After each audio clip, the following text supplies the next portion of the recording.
we're going to talk about two common types of speech delivery, extemporaneous versus impromptu delivery. People confuse these a lot, and we'll also answer the question, which approach is best for your typical speaking situation? And be sure to look at my free download in the description below the video with the 7 instant tips for more confident and composed public speaking. Let's compare these two types of delivery styles. And when I say delivery, that word, that means the way an individual speaker stands up and shares a message. For example, some people will look directly at a manuscript and read word for word everything that's on the page, just like they're reading a paper at the end of a semester. That delivery style is called manuscript speaking. But today we're talking about impromptu and extemporaneous delivery styles, which are two of the most common styles. Impromptu delivery is where you deliver a message with little or no immediate preparation. You might only have several seconds to maybe a few minutes to get ready. Some people call this speaking off the cuff. And even the thought of this gives a lot of people anxiety. But you can get good at impromptu speaking. It's a fantastic skill that will enhance all your other public speaking and presenting. You'll often see this happen in business settings. The boss might open a meeting up and without any notice say, I'd like a 2-minute status update from everybody on how things are going. Let's go around the table. Johnson, you go first. Now, it would have been nice to get a heads up about this, but like it or not, Johnson, it's showtime. At the beginning of lots of meetings or trainings or classroom settings like in college, the leader will often want everybody to introduce themselves, and there are endless situations where you'll be asked to speak where you don't have any time to get ready. And you probably already see the pattern here. In most cases, people use the impromptu approach when they have no other choice. They are put on the spot in one way or another. We speak impromptu when we essentially can't prepare in advance. But believe it or not, some people look for opportunities to speak impromptu and practice this skill as much as they can. They do it because it's one of the quickest ways to get comfortable and build your confidence when you're speaking under pressure. And you can get a lot of repetitions in because it literally takes no time to prepare in advance. And usually these messages are short. You'll almost never be expected to speak impromptu for more than a few minutes at a time. My YouTube friend Brendan from the channel Master Talk uses a random word exercise with his clients to help them practice. He gives them a random word and then asks them to speak impromptu about that word for 30 seconds. I was sitting in on one of his workshops not long ago, and he assigned one of his clients the word intuition, I believe it was. And she thought about it for just a moment, and then Brendan said, go. And she spoke for about 30 seconds on the word intuition in front of about 40 people on a Zoom call. And she did great. And I will put a link, by the way, to Brendan's workshop page in the description below this video if you want to try this yourself. This is a learnable skill. And the first time you do it, it may not be that smooth, but it only takes 30 seconds. And by the 10th or 20th time doing this random word exercise, you get in the flow of speaking comfortably off the cuff.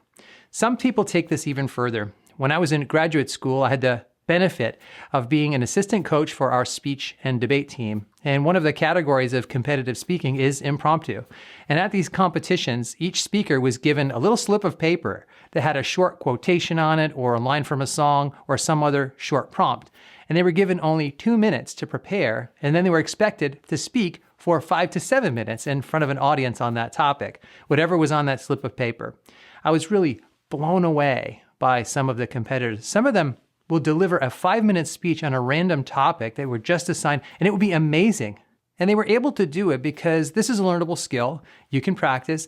And they also used strategies that they could apply to any impromptu topic. For example, they almost all used the classic introduction, body with 3 points, and conclusion.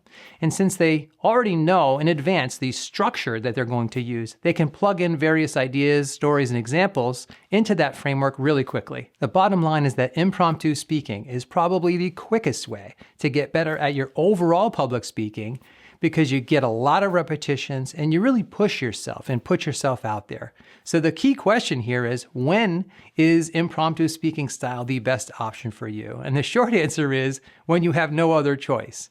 When you are given little or no time to prepare, that's when you would use an impromptu approach. But the key is, if you practice doing this type of speaking ahead of time, you'll get better at it and you'll handle those impromptu moments with much more confidence and composure.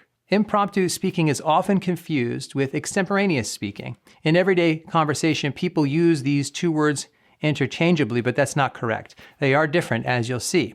With extemporaneous speaking, you have plenty of time to research, prepare, and practice in advance. You know that you're going to be talking long before the day. You have time to create an outline, think of an interesting way to open and close. But what really makes extemporaneous speaking what it is, ultimately, is that the speaker uses limited notes or just a basic outline when they are standing up and speaking. Remember, I said earlier that one type of speaking is called manuscript speaking, where you essentially read every word on the page. But since that often sounds like you're a robot, most people prefer to take their research and preparation, put it on an outline, and turn it into just bullet points. And then they practice behind the scenes numerous times. The advantage of this is that they can simply glance at their notes just to remember what they were going to be talking about next, and then they look up and away from their notes and connect with their audience. This is how most professional speakers do it. This is a very comfortable and conversational approach and allows you to break away from your notes most of the time to connect with your listeners. You can adapt your message as you go because you're not tied to your pages. Extemporaneous speaking allows you a bit of spontaneity. So if you lose track of where you were headed, you can always look back at your outline and pick it up from there. So your extemporaneous notes, what we call your speaking notes, are really just a safety net.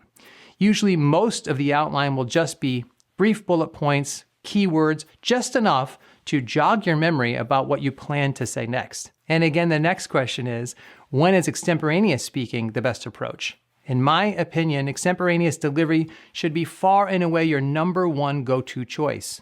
If you ever have any time at all to prepare, speak extemporaneously. I highly recommend against reading your presentations. If you do that, you're going to sound like a stiff. Prepare in advance and speak from limited notes. That's almost always the way to go.